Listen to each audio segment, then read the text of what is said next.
जय श्री ओम नमः सिद्धेभ्यः। जय श्री ओम नमः सिद्धेभ्यः। जय श्री ओम नमः सिद्धेभ्यः। ओंकार बिंदु संयुक्तम नित्यं ध्यायन्ति योगिनः कामदं मोक्षदं चैव ओंकाराय नमो नमः। मंगलम भगवान वीरो मंगलम गौतमो गणी मंगलम कुंद कुंदार्यो जैन धर्मोस्तु मंगलम। सर्व मंगल मांगल्यम सर्व कल्याण कारकम प्रधानाम सर्वधर्माणाम जैनम जयतु शासनम जैनम जयतु शासनम जैनम जयतु शासनम। ईश्वर भवतरु का मूलधिक जानहु मिथ्या काको कर निर्मूल तब करिए मोक्ष करिए मोक्ष। जय बोलो देव शास्त्र गुरु की। सातवां अधिकार मोक्ष मार्ग प्रकाशक ग्रंथ विराजमान है और उसके आधार से अपन चर्चा कर रहे हैं जैन मिथ्या दृष्टियों का इस अधिकार के अंतर्गत वर्णन है। इस अधिकार में किसकी बात है बाबूजी? जैन मिथ्या दृष्टि जो जिनेन्द्र भगवान की आज्ञा को मानते हैं, उसके बावजूद भी जिनके मिथ्यात्व का अंश रह जाता है, उन जीवों की इस अधिकार में किस प्रकार उनकी विपरीत मान्यता बनी रहती है, उसकी यहाँ चर्चा है। ठीक है, 4 प्रकार के जैन मिथ्या दृष्टि का यहाँ प्रकरण है। निश्चयवासी मिथ्या दृष्टि, व्यवहाराभासी मिथ्या दृष्टि, उभयाभासी मिथ्या दृष्टि और सम्यक के सन्मुख मिथ्या दृष्टि। क्या बात समझ में आई आपको? इस अधिकार के अंदर मिथ्या दृष्टि मतलब जिनकी परिणति में धर्म प्रकट नहीं हुआ है। मिथ्या दृष्टि किसको कहना?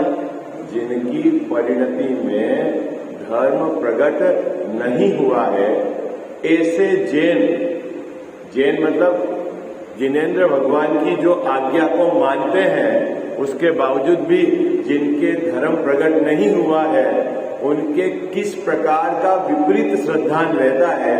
उन विपरीत श्रद्धानों को 4 कैटेगरी में बांटा है। ठीक है, 4 कैटेगरी में बांटा है। उसमें से पहली कैटेगरी थी निश्चयाभासी मिथ्या दृष्टि। अब वो निश्चयवासी क्यों हुआ है, उसकी अपन ने चर्चा की थी कि निश्चय का तो उसको श्रद्धान नहीं है, निश्चय के आभास का श्रद्धान है। निश्चयवासी क्यों है वो? निश्चय का तो उसको श्रद्धान नहीं है। किसका श्रद्धान है? निश्चय के आभास का श्रद्धान है। वो किस प्रकार, उसकी चर्चा अपन विगत कुछ दिनों से कर रहे थे। दूसरे नंबर का जो मिथ्या दृष्टि है वो व्यवहाराभासी मिथ्या दृष्टि। व्यवहाराभासी में भी क्या है? व्यवहार का तो उसको श्रद्धान नहीं, व्यवहार के आभास का श्रद्धान है। बात पकड़ में आ जाएगी आप? ये कहां से लाए शब्द टोडर मल्ली साहब? निश्चयवासी और व्यवहाराभासी की जैन धर्म में निश्चय और व्यवहार के अपेक्षा से कथन कहा गया है। आई बात समझ में? किसमें? यहाँ अपनी कथन पद्धति कैसी है? निश्चय और व्यवहार उसको मिलाकर आगम में कथन कहा गया है। अब जो जीव निश्चय की अपेक्षा नहीं समझता और निश्चय के आभास का श्रद्धानी है, वो निश्चयवासी। जो जीव व्यवहार की अपेक्षा नहीं समझता और व्यवहार के आभास का श्रद्धानी है, वो व्यवहाराभासी। और जो निश्चय व्यवहार दोनों की अपेक्षाओं को नहीं समझता, वो उभयाभासी है। और गजब की बात है, इसका मतलब है कि इस अधिकार में जो जैन जिन मिथ्या दृष्टि की बात कही है वो आगम का तो अभ्यास करता है। क्या? आगम का तो अभ्यास करता है, लेकिन क्या गड़बड़ी करता है कि आचार्य भगवंतों की अपेक्षा को यथार्थ नहीं जानता। आई बात समझ है ना? अपन बहुत लोग अभी यहाँ पर बैठे हैं ना, सब लोग यूं संतुष्ट है कि वो तो स्वाध्याय नहीं करता, लेकिन मैं तो स्वाध्याय करता हूं। निश्चित तौर पर स्वाध्याय करते हो, ये अच्छी बात है, लेकिन इससे एक स्टेप ऊपर कि स्वाध्याय करते समय आचार्य भगवंतों की अपेक्षा आपने यथार्थ जानी या नहीं जानी, ये भी बहुत महत्वपूर्ण बात है। आई बात समझ? क्या कुछ भी कहीं से आपने कुछ पढ़ लिया और अपनी मिथ्या श्रद्धान के आधार से उसको आपने अंदर में स्वीकार कर लिया और आप ऐसा मानो कि मैं स्वाध्याय कर रहा हूं, तो टोडरमल साहब ने उस बात को यहाँ पर स्पष्ट किया, भैया ऐसा नहीं है ना? तो आज अपन जो नया प्रकरण चालू कर रहे हैं उसका नाम है व्यवहाराभासी मिथ्या दृष्टि। कौन है व्यवहाराभासी मिथ्या दृष्टि? जैन। क्योंकि ये जो अधिकार है जैन मिथ्या दृष्टि का है, अजैन है वो तो बाहर है। ठीक है, जैनों में भी जो जिनेंद्र भगवान की बात सुनता समझता नहीं है वो भी बाहर है। अब जिसने निश्चय नहीं समझा, व्यवहार नहीं सुना, कुछ भी नहीं सुना, वो क्या निश्चय का आभासी होगा और क्या व्यवहार का आभासी होगा? उसके लिए तो अपनी मर्जी से धर्म मानता है, वो कुछ भी क्रिया कर लेता है अपने हिसाब से और धर्म मानता है, तो वो भी इस अधिकार में नहीं है। इसमें तो कौन है? जो जिनेंद्र भगवान की आज्ञा को मानता है। आई बात समझ में? ग्रंथ का अभ्यास करता है ना? उसकी बात चल रही हो। अब बात पकड़ में आ गई आपको। 4 प्रकार के जैन मिथ्या दृष्टियों का इस अधिकार में वर्णन है। नाम याद रहेंगे आपको। निश्चयाभासी मिथ्या दृष्टि, दूसरा व्यवहाराभासी मिथ्या दृष्टि, तीसरा उभयाभासी मिथ्या दृष्टि और चौथा सम्यक के सन्मुख मिथ्या दृष्टि। अब व्यवहाराभासी जो मिथ्या दृष्टि है, दूसरे नंबर का भाग, उसमें भी 4 तरह का बंटवारा है।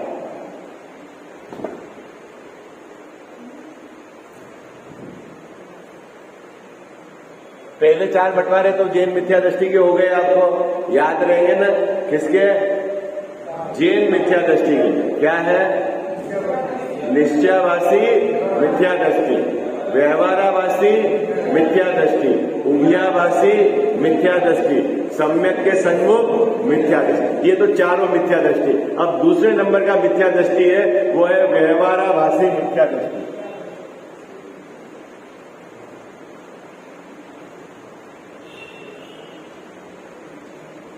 ठीक है, दूसरे नंबर। इसके भी 4 बंटवारे हैं।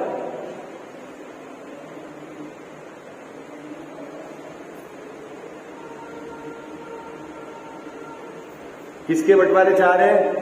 व्यवहाराभासी मिथ्या दृष्टि के। वो 4 बंटवारे, नाम बहुत सरल है। कुल अपेक्षा धर्म धारक। पहला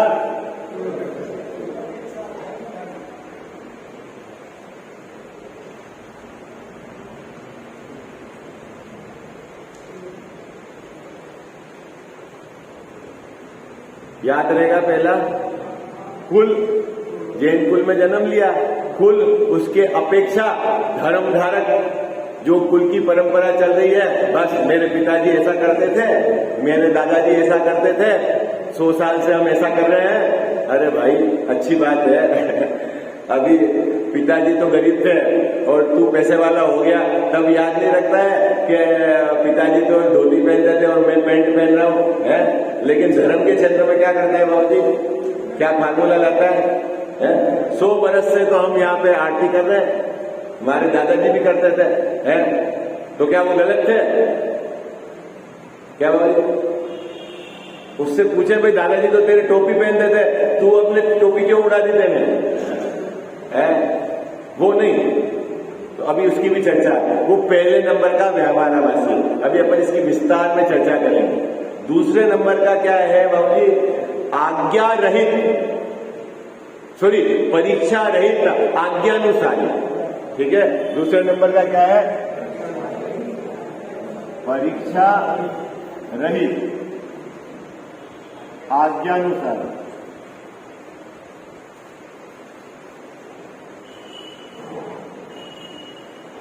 याद रहेगा आपको? पहला क्या है? कुल अपेक्षा धर्मधारी। दूसरा परीक्षा रहित आज्ञानुसारी। तीसरा क्या है? सांसारिक प्रयोजनार्थ।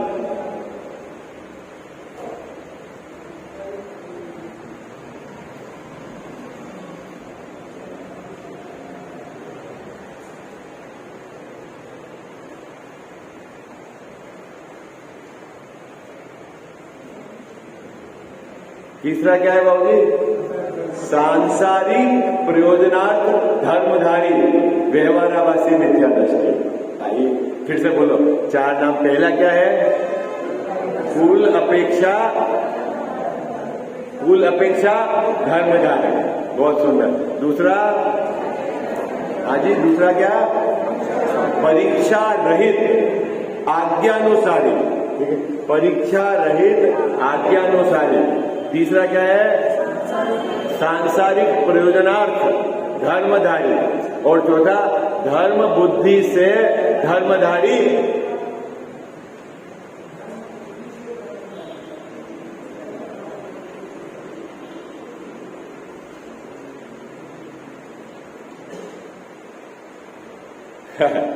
अभी देखो मजेदार बात, चार प्रकार के बाबूजी यहां पर अपन ने मिथ्या दृष्टि की बात की है। गजावसा चार प्रकार के: निश्चयाभास, व्यवहाराभास, उभयाभास और सम्यक के सन्मुख मिथ्या दृष्टि। सम्यक के सन्मुख मिथ्या दृष्टि का यदि परसेंटेज निकालें तो बाबूजी नेग्लिजिबल है। बहुत कम ऐसे मिलेंगे जो सम्यक के सन्मुख मिथ्या दृष्टि है। क्या? अब बचे कितने? तीन में कौन कौन से? निश्चयाभासी, व्यवहाराभासी और उभयाभासी। इन तीनों में भी देखा जाए तो है ना, व्यवहाराभासी का परसेंटेज बहुत है। किसका? व्यवहाराभासी मिथ्या दृष्टि का परसेंटेज बहुत है, तुलनात्मक निश्चयाभासी और उभयाभासी।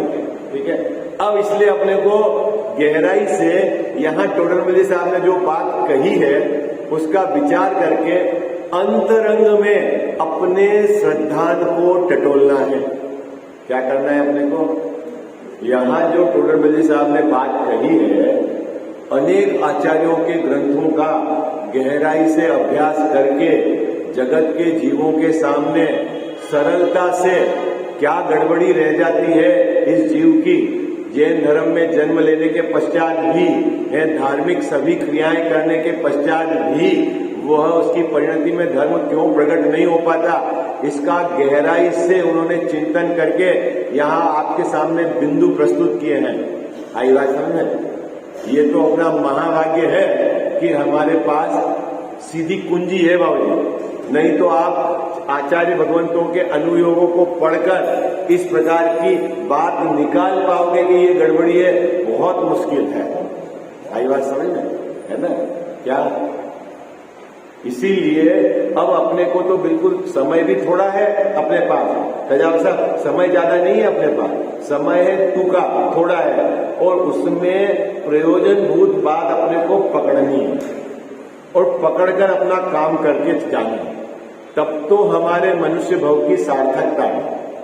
और यहाँ किसी भी उलझन में उलझ गए तो निश्चित समझ लेना कि आपने अपना मनुष्य भव बर्बाद कर दिया है। और पुनः इस प्रकार के संयोग सामग्री मिलने की संभावना अत्यंत दुर्लभ है।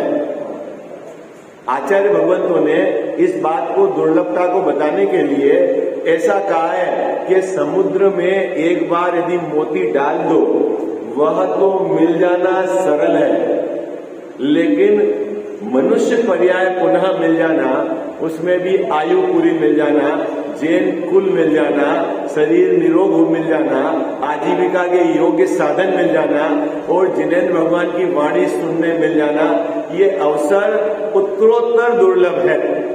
आई बात हो, इतना बात समझ लेना है आपको कीमत आनी चाहिए, है ना, आपको कि ये भाव मुझे किस लिए मिला है। आई बात, जरा भी उलझने का नहीं है बाबू जी, न तो लौकिक में उलझने का है और न उदय के अनुसार जो सामग्री मिली है उसको परिवर्तन करने में उलझने का है। क्या बिल्कुल अपने उपयोग को, संतोषी किसको कहते हैं? पहले नंबर का संतोषी क्या होता है बाबूजी? जो उदय से मिली सामग्री में फेर फार करने का विकल्प नहीं करे, वो पहली भूमिका का संतोषी है। आई बात, जो है सो है। अब इन व्यवस्थाओं में जैसा शरीर है, जैसी आजीविका है, जैसे परिवार में बच्चे बहू है, जैसे पड़ोसी है, ये जैसे है उदय में, उसको स्वीकार करके उसमें फेरफार करने का विकल्प न करते हुए चुपचाप अब मेरे को तो ये जो भाव मिला है भाव के अभाव के लिए मिला है, इतना जिसको शुद्ध है वो शुद्धि श्रावक है। शुद्ध मतलब समझे आप? सावधान है। जो आई बात समझ? कौन सावधान है? अलर्ट कौन है बाबू? है अपन अलर्ट रहते हैं, घर में कोई भी आ जाए तो एकदम अलर्ट है, कौन आया है, दरवाजा बंद करके रखो, ताला बंद करके रखो। और मनुष्य भाव का अलर्ट कौन है?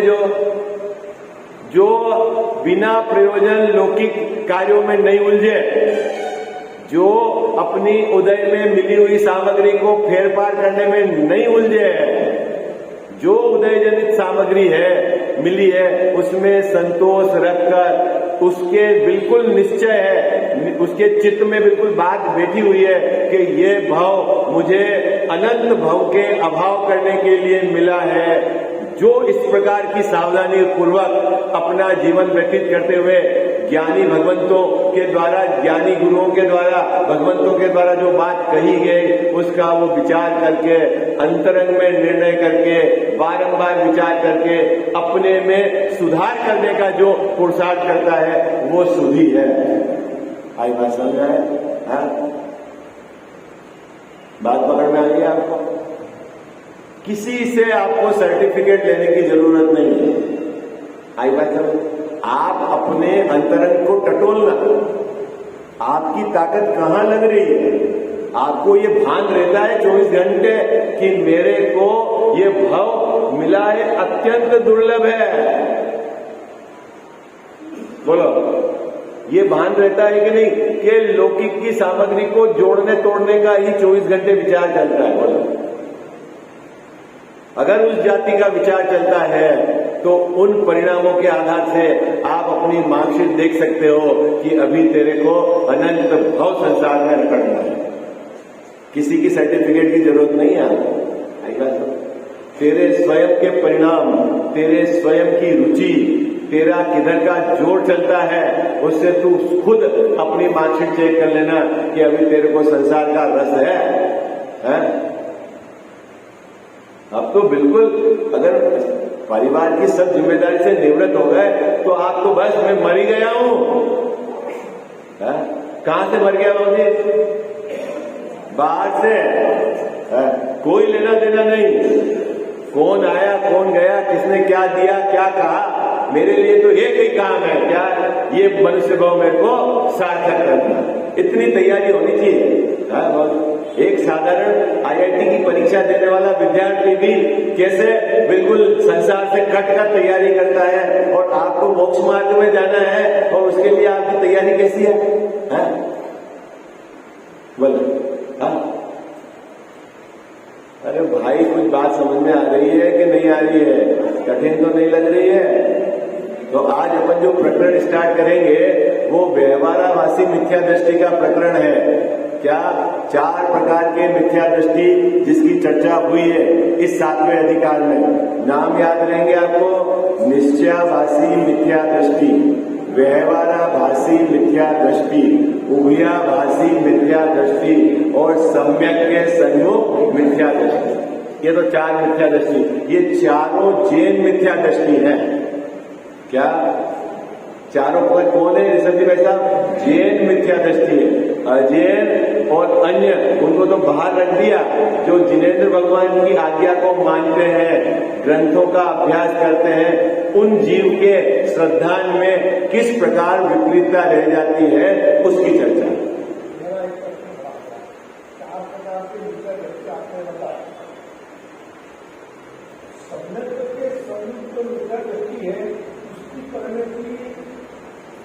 ज्यादा बढ़िया है या क्या है?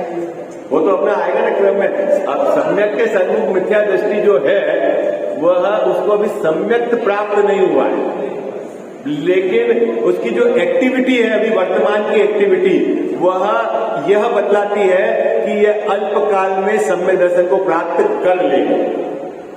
अब जब उसकी एक्टिविटी की चर्चा चले सम्यक के सन्मुख मिथ्या दृष्टि की, आप देखना क्या उसी प्रकार मेरी एक्टिविटी है कि नहीं है।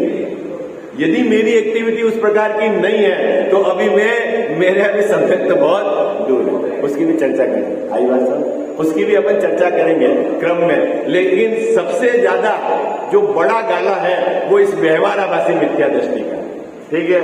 सबसे बड़ा जो परसेंटेज है वो किसका है?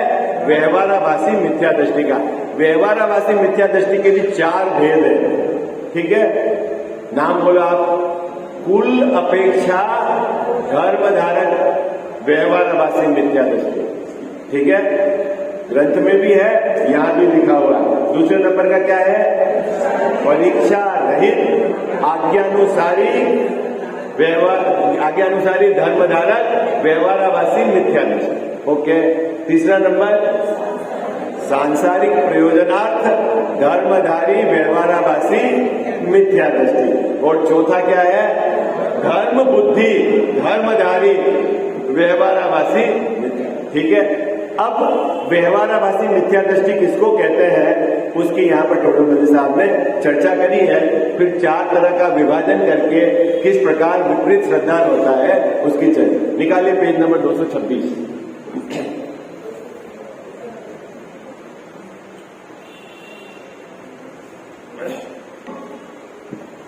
मिल गया आपको ग्रंथ में? सब बराबर ग्रंथ रखना है ना, अपने घर पे भी रखना। अब आप बहुत गहराई से अभ्यास करना विषय है ना, ये जो है आपको बहुत गहराई से विचार करने जैसा है। देखो क्या कहते हैं, अब व्यवहाराभास पक्ष के धारक जेनाभासों के मिथ्यात्व का निरूपण करते हैं। क्या कहा ऋषभ जी भाई साहब? पहली पंक्ति में क्या कहा? व्यवहाराभास पक्ष के धारक। व्यवहार के पक्ष के धारक नहीं है। कजावा साहब कौन है ये? व्यवहाराभास पक्ष के धारक है। बात समझना, क्या कहा? व्यवहार के धारक नहीं है। कजावा साहब बहुत लोगों के भ्रांति रहती है, हम तो व्यवहार वाले हैं। अरे रुक, कौन व्यवहार वाला है वो हम बताएंगे। अभी तेरे को व्यवहाराभास का पक्ष है, व्यवहार का पक्ष नहीं है। भाई बात किसका पक्ष है भाई साहब? व्यवहाराभास का पक्ष है। व्यवहार तो ज्ञानी धर्मात्मा के भी जीवन में होता है। आई बात समझ? आई किसका पक्ष है बाबू जी? व्यवहाराभास। व्यवहाराभास किसको कहना? व्यवहार को तो यथार्थ नहीं जानते हैं और व्यवहार के आभास का पक्ष पड़ा हुआ है। व्यवहाराभास किसको कहना? व्यवहार को तो यथार्थ नहीं जानते। पसीने छूट जाएंगे अभी आपको, एक एक पंक्ति का अर्थ निकलेगा। तो क्या बाबूजी? व्यवहार को तो नहीं जानते हैं, वो उसको क्या पड़ा हुआ है? व्यवहार के आभास का पक्ष पड़ा हुआ है। व्यवहार का आभास किसको कहते हैं? जो व्यवहार नहीं है। आई बात समझ? आई बात पकड़ में आई आपको? और उन जीवों को जैन नहीं कहा, जैनाभास का। उनको भी आचार्य भगवान जिनेंद्र भगवान की बात पता नहीं है। लो क्या कहा बाबू जी? उनको जैनाभास इसको कहना है कजावा साहब, जो जिनेंद्र भगवान की बात को पढ़ते हुए भी, सुनते हुए भी जिनेंद्र भगवान ने जिस अपेक्षा से कही वैसी अपेक्षा स्वीकार नहीं करता, अपनी मर्जी से मानता है, वो जैन नहीं जैनाभास है। आई बात समझ में आ गई? और पसीने छूट जाएंगे। है? अपने को ऐसा लगता है अपन ने कहीं भी कुछ सुन लिया, हाँ साहब ये सही है। अरे भैया आपकी ड्यूटी है, क्या ड्यूटी है कि आचार्य भगवंतों ने किस अपेक्षा से बात कही है उस अपेक्षा को मिलाना पड़ेगा। ऐसा नहीं है अपनी मर्जी से कुछ खाया, कुछ पिया, कुछ छोड़ दिया, कहीं कुछ पूजा कर ली, कहीं दान दे दिया और हम धर्मात्मा। भाई चक्कर में नहीं पड़ने। तो सावधान नहीं देना। हाँ हमने कब कहा नहीं देना? आचार्यों ने कहा है कि आपकी आजीविका का इतना हिस्सा तो कम से कम देना है। अच्छा तो जो जान दे दे वो धर्मात्मा। आचार्यों ने ऐसा भी नहीं कहा। गजब की बात है। क्या गजब साहब? आचार्यों ने कहा है कि 6 आवश्यक होने चाहिए गृहस्थ के। अच्छा तो सब हम 6 आवश्यक पालते हैं, अब तब तो धर्मात्मा। ऐसा भी नहीं कहा है। तो नहीं पाले, ऐसा भी नहीं कहा है। गजब की बात है। बात पकड़ में आई आपको? 6 आवश्यक है कहे आचार्य देव ने, है ना? गृहस्थों के 6 आवश्यक कहे हैं, ठीक है, लेकिन वो किस अपेक्षा से कहे हैं वो समझना है। धर्म किस अपेक्षा से है ये समझना है। आई बात साहब? साहब हमने तो पूजा कर ली और क्या करें, हम धर्मात्मा नहीं तो कौन धर्मात्मा? जो पूजा नहीं करते हैं। भैया तू किधर देख रहा है? किसको देख रहा है? तो जो पूजा नहीं करते हैं उसके आधार से अपने को धर्मात्मा मान रहा है भगवान कि आचार्य भगवान ने किस अपेक्षा से धर्मात्मा कहा है वो देख। साहब हम तो 6 आवश्यक पाल रहे हैं ना, वो किस अपेक्षा से कहेंगे तुझे खबर है? हाँ साहब इतना तो हमको समय नहीं है। भैया समय नहीं है तो फिर क्या है, दूसरे नंबर की कैटेगरी में पकड़ में आओगे आप। आचार्य भगवान ने जो कही बात है इसमें से जिसकी परीक्षा करनी है उसकी परीक्षा करनी पड़ेगी। क्या बाबू जी? है ना? जगत में भी बहुत होशियार है ये जीव। पिताजी किसी सुनार के यहां से रकम खरीदते थे। क्या बाबू जी? किसके पिताजी किसी सुनार के यहां से रकम खरीदते थे, उनको सुनार के प्रति विश्वास था। अब वो नहीं रहा, उनके बच्चे रहे। अब बच्चा उसके यहां से रकम खरीदे तो वो इस हिसाब से खरीद लेगा कि ये तो मेरे पिताजी खरीदते थे, इनकी पीढ़ी से तो ये काम सही चल रहा है। क्या करेगा बोलो बच्चा? क्या करेगा? है? क्या करेगा? परीक्षा करके भैया आप रकम बना लो, आप कंदोरा बना रहे तो बना लो। अगर इस कंदोरे में अगर 40 कड़ियां लग रही है तो 40 में से 41 कड़ी बनाऊंगा। कोई भी मेरी मर्जी की एक कड़ी उठाऊंगा और फिर मैं ले जाके उसको लैब में चेक कराऊंगा। है बाबूजी? क्यों? तेरे को सुनार पे विश्वास नहीं है? बाबूजी नहीं है विश्वास? अरे भैया विश्वास तो है लेकिन ये मेरी ड्यूटी है। क्या ड्यूटी है? कि मैं को परीक्षा करूंगा। क्यों? क्योंकि उससे मेरा कॉन्फिडेंस बढ़ जाएगा। आई बात समझ? ठीक उसी प्रकार जिनेंद्र भगवान ने जिस बात की परीक्षा करने की बात कही है, यदि तू उसकी परीक्षा नहीं करता है और सिर्फ आज्ञा के अनुसार धर्म मानता है तो वो भी मिथ्या दृष्टि, वो दूसरे नंबर। आगे बात समझ? क्या समझ ऐसा? ये अपनी जो जो जिम्मेदारी है, इसीलिए जो ये व्यवहाराभासी मिथ्या दृष्टि का प्रकरण चले हैं, आप यहाँ विचार करें, घर पर जाकर भी आप आधा घंटा पढ़ें, विचार करें। विचार करने के बाद वहां नहीं रुक जाना, अंदर में जाना कि मेरे अभिप्राय में इस प्रकार का कोई विपरीत श्रद्धांत तो नहीं चल रहा है। क्या करना है अपने को? क्या करना? यहां भी अपन विचार करेंगे, घर में जाकर आप विचार करना, फिर एकांत में बैठकर विचार करना। और विचार कहां से मिलान करना? बाबूजी के क्या है ऐसा नहीं, पंडित जी के क्या है ऐसा नहीं, क्या मेरा अभिप्राय कहीं इस प्रकार का तो नहीं है। यदि है तो समझ लेना वो गड़बड़ है, उसको सुधारना है। बात पकड़ गई आपको? क्या टेस्ट किसका करना है बाबूजी? अपना। हो आपको टेस्ट किट समझाया दी जा रही है, लोगों का टेस्ट मत करने लग जाना। क्या बहुत गड़बड़ है आजकल? क्या क्या गड़बड़ है? जहां भी बाबूजी जाता हूं ना मैं, जैसे कहीं भी, जैसे अभी गए लाहौर, सब अधिकतर लोगों की समस्या है वो कर रहे हैं तो सही है कि नहीं। अरे मैंने कहा आप कहां उलझ गए?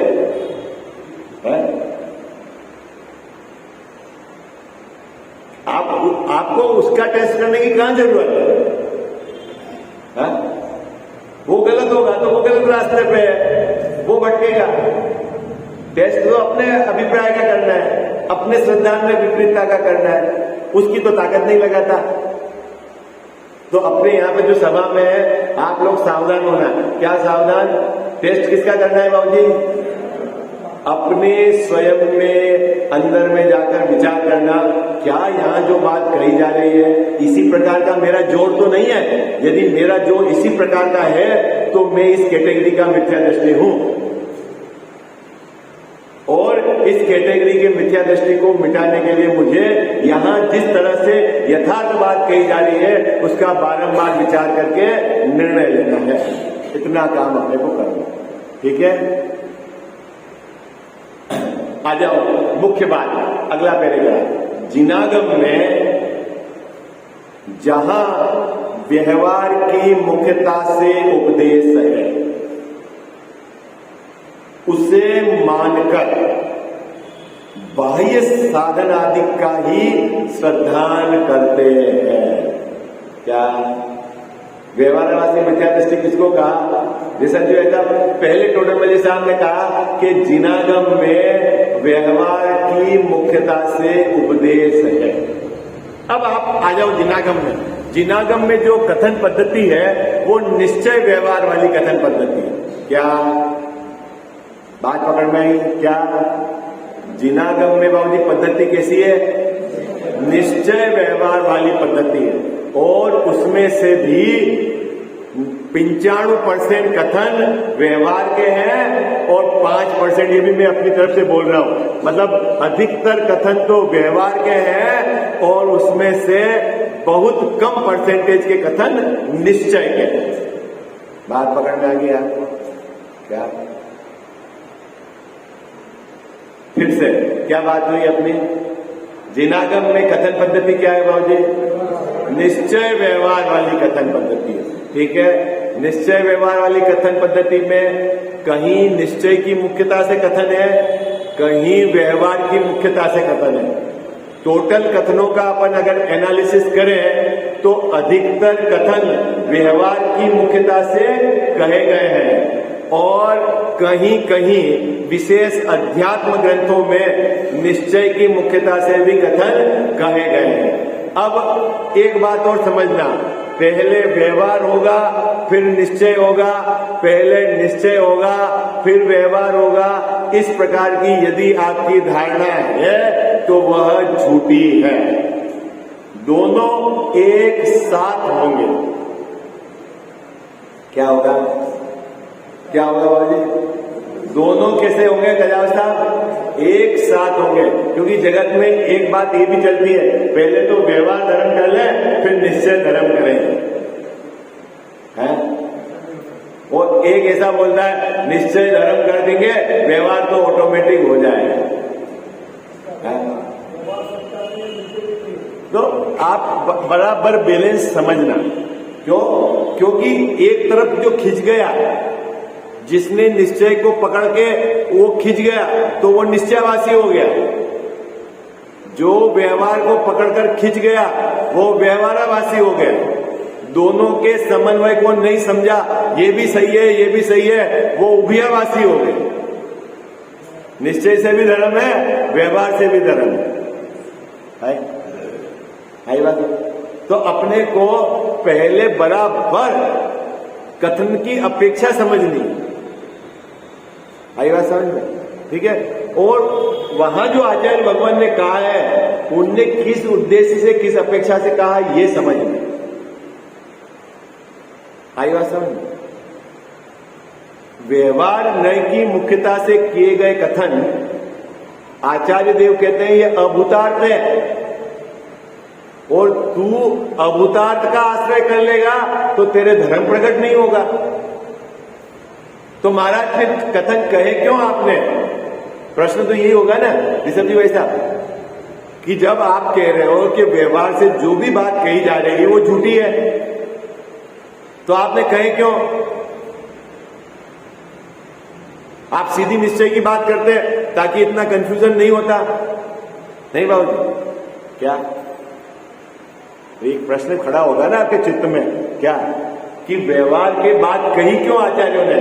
सीधी बात करते निश्चय से ताकि ये गड़बड़ होती नहीं है ना। लेकिन भाई क्या कहा है? अनादि को अनादि भाषा में समझाया है। आई बात समझ में? क्या जिसको व्यवहार का ही पक्ष पड़ा हुआ है अनादि से, उसको धर्म मार्ग में लाने के लिए उसकी लैंग्वेज, उसकी भाषा में कहा गया है, लेकिन उसको धर्म है ऐसा आचार्य महाराज ने कहने का। और आपकी लोक व्यवस्था की जो व्यवस्था है उसको भी आचार्य भगवंतों ने एक्सेप्ट करा है। घर, परिवार, पत्नी, मंदिर, इसको भी एक्सेप्ट किया है।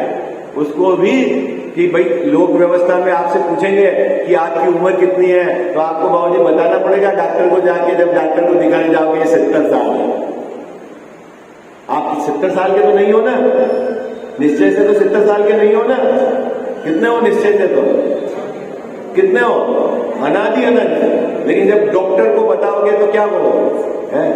वोट डालने के लिए आपको जाना पड़ेगा तो क्या कहोगे? ड्राइविंग लाइसेंस के लिए जाना पड़ेगा तब क्या करोगे? बोलो, है नहीं बात समझ में है? सब कपड़े की थैली तो कपड़े की थैली है, लेकिन यदि पापा बोल रहे हैं कि भाई सब्जी का थैला दो, तो आपको समझना है थैली तो कपड़े की है, लेकिन जिसमें सब्जी लाई जाती है वो थैला मंगाया जा रहा है। कितनी सरल बात है? घी की बर्नी नहीं होती, बर्नी तो स्टील की है, लेकिन पापा ने घी की बर्नी क्यों कहा? कि हमको वो बर्नी लाके देनी है जिसमें घी भरा जाए। बात पकड़ में आ गया है? तो व्यवहार की जगह तो प्रयोजनवान है, उस प्लेटफॉर्म पे तो प्रयोजनवान है, लेकिन जिस समय आपने बर्नी को घी की समझ ली, समझ लेना वो गड़बड़। बात क्या बाबूजी बात पकड़ में? आप श्रावक हो, सट आवश्यक कहे आचार्य भगवान ने क्या कहा है कि इसको गुरु देव पूजा करनी है, तो श्रावक की भूमिका में देव पूजा करनी है, ये आपका आवश्यक है। लेकिन पूजा को आपने यदि धर्म मान लिया है, ये गड़बड़ हो जाएगी। बात पकड़ में आ गया है? थैली तो कपड़े की है, सब्जी की थैली कही है तो आपको देनी तो कपड़े की थैली है। पापा बोलेंगे सब्जी की थैली, समझना क्या है आपको? कि जिसमें सब्जी लाई जाए वो कपड़े का थैला देना है, खत्म। इस प्रकार की जिसको समझ है उसको तो निश्चय व्यवहार की बराबर समझ है। लेकिन जिसने थैली सब्जी की पकड़ ली और थैली सब्जी से बनी हुई थैली ढूंढेगा, तो बाबूजी वो गड़बड़ है। हाँ? बात पकड़ में आ गई? अरे लोक में तो बहुत पारंगत है, धर्म क्षेत्र में ही है गड़बड़ करता। मैंने आपको बोला ना, लोक में तो बहुत पारंगत है। अभी आप चले जाना अभी मंदिरों में, अभी वहां पे ऐसी बात चली, 200 साल से हमारी ये परंपरा चल रही है कि हम ठोड़े में ही लोग स्थापना करेंगे। क्यों? हमारे दादा परदादा दादा सब यही ठोड़ा करके लाए। ठीक है, अच्छी बात है। तो आपके दादा परदादा पगड़ी पहनते थे, आपने पगड़ी क्यों छोड़ दी? हाँ? नहीं, ये तो अभी तो साहब चेंज हो गया जमाना तो।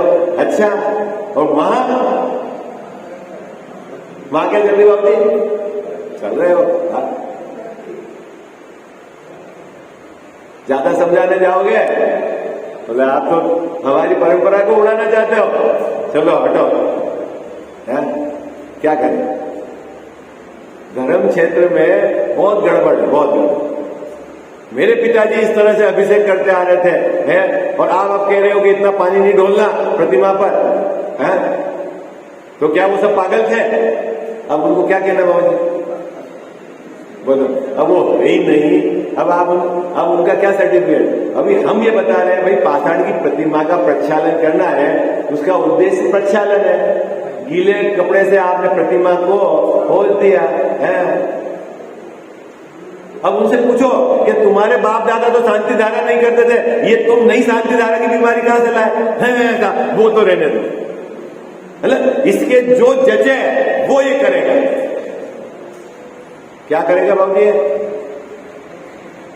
इसके जो जजे वो करेगा। आचार्य भगवान की बात नहीं मानेगा, मुद्दे वाली बात नहीं।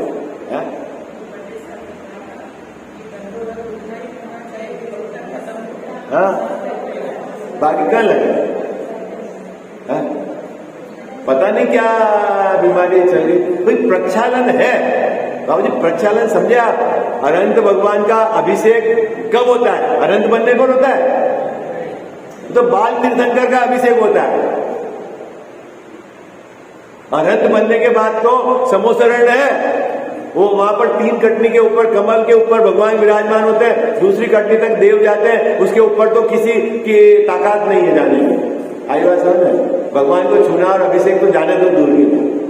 अब चूंकि हमने कृत्रिम व्यवस्था में मंदिर बनाया स्थापना निक्षेप से, और यहाँ की मैं तो प्रतिमा का, अगर अपनी प्रतिमा साफ सुथरी रहेगी तो भाव भाषण होगा, अपना उद्देश्य ये है, तो आप अब प्रतिमा सुरक्षित रहे। पाषाण की प्रतिमा है, दुनिया भर का आप पानी ढोल रहे हो, अभिनय हो रहा है, साफ सफाई नहीं होती, समूर्छन जीव उत्पन्न हो जाते हैं, या आप गीला कपड़ा है उससे आप प्रक्षालन करके अच्छे से उसको काल कर दे, मुद्दा तो अपना पर्पस सोल्व हो जाता है। लेकिन कौन समझाए? और अब यह है कि 1.5 घंटा शांति धारा चाहिए, क्योंकि उससे शांति आती है। और जिस मंदिर में शांति धारा नहीं है वहां सब अशांति है। आई बात समझ? लगभग 80% मंदिरों में चालू हो गई बाबू। हाँ, उसमें 2 लाभ है, ट्रस्टियों को भी लाभ है, रोज बोली लगती है, पैसा आने दो, ठीक है। और सामने वाले के ऐसा है कि शांति के लिए क्या करना है, एक कलश पानी भर के भगवान पे डाला और शांति आ रही, इससे सरल तरीका क्या है शांति है? कहाँ अपनी मगजमारी करना है? नहीं बोलो, इससे सरल तरीका क्या है? अभी आप उसकी बात कर दो। मैं तो कह रहा हूं भैया, हर चीज का आप अपना विवेक तो जागृत रखो, है? चले आगे। देखो, अपन ने एक पंक्ति पढ़ी कल, इसका बहुत अपन विचार करेंगे। जिनागम में जहां व्यवहार की मुख्यता से उपदेश है, उसे मानकर बाह्य साधन आदि का ही श्रद्धान करते हैं। क्या? व्यवहार की मुख्यता से जहां उपदेश है, इसने ऐसा मान लिया है कि उसका साधन ही करूंगा तो मेरे धर्म हो जाएगा। फिर से, ठीक है, क्या कहा? जिनागम में व्यवहार की मुख्यता से कथन है, उसको पढ़कर उसने ऐसा मान लिया। क्या मान लिया? कि मैं उसका ही साधन करूंगा तो धर्मात्मा हो जाऊंगा, और वह क्या हो जाता है? उसी साधन को करके व्यवहार से मिथ्या दृष्टि रहता है। मुद्दा यह है बाबू जी, आगम में कहा है आपकी आजीविका का 10वां हिस्सा तो कम से कम दान देना चाहिए, ठीक है। तो ये 10वां हिस्सा दान देकर उसका साधन करके ये मानता है कि मैं धर्मात्मा हूं, तो कह रहे भैया ये जो साधन है ये तेरे माना यही गड़बड़ है, क्योंकि ये धर्म का साधन नहीं है तो दान नहीं दूं, ये किसने कहा? मतलब मुद्दा है, बात पर में आई है ना, ठीक है। कल अपन सभी अंगों पे घटाएंगे, आपको बहुत मजा आएगा। ये क्या है, ठीक है, विशेष चर्चा करें। जिनवाणी जग मैया जन्म दुख मेट दो, जिनवाणी जग मैया जन्म दुख मेट दो, जन्म दुख मेट दो, मरण दुख मेट दो, जन्म दुख मेट दो, मरण दुख मेट दो। जिनवाणी जग मैया जन्म दुख मेट दो। बहुत दिनों से भटक रहा हूँ, ज्ञान बिना है मैया, निर्मल ज्ञान प्रदान सुकर दो, तू ही सच्ची मैया। गुण स्थानों का अनुभव हमको हो जावे जग मैया, चढ़े उन्हीं पर क्रम से हम फिर होवे कर्म खिपैया। मेटो जामन मरण हमारा इतनी वंती मैया, तुमको शीश त्रिलोकी नमावे, तू ही सच्ची मैया। वस्तु एक अनेक रूप है, अनुभव सबका न्यारा, हर विवाद का हल हो सकता साधवाद के द्वारा। जिनवाणी जग मैया जन्म दुख मेट दो, जन्म दुख मेट दो, मरण दुख मेट दो। जावाणी के ज्ञान ते सूझे लोकालोक, सो वाणी मस्तक चढ़ो सदा देत हूँ धोख।